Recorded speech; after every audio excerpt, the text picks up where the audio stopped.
মৌলানা ভাসানী আমাদের পূর্বপুরুষ। এই উপমহাদেশে তিনি একজনই।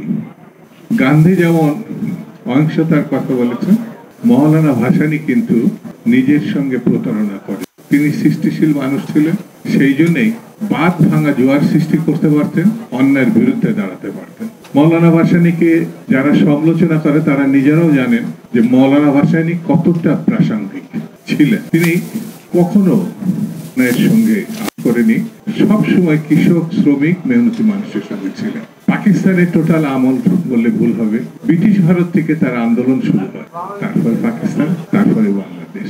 তিনি নেতার নেতা ছিলেন, তিনি সৃষ্টিশীল মানুষ ছিলেন, সাধারণ না অসাধারণ জীবনযাপন।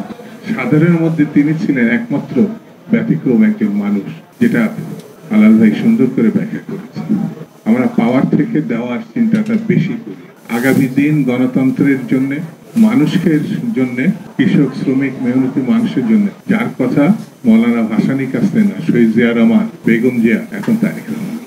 মৌলানা ভাসানীকেই একেবারে অনুসরণ বলতে যা বোঝায়।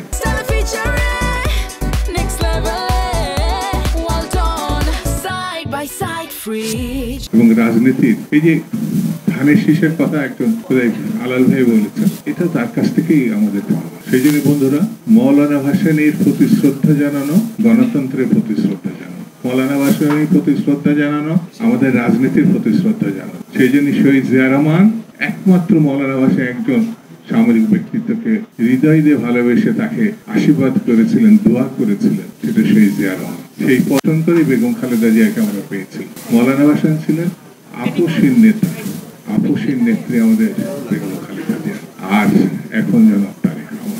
বন্ধুরা, আর কোনো কথা আমি কথা বাড়াবো না, শুধু এতটুকু বলি, আমি তার জন্য ঋণ মাত্রা কামনা করি, আল্লাহ যেন তার বেশ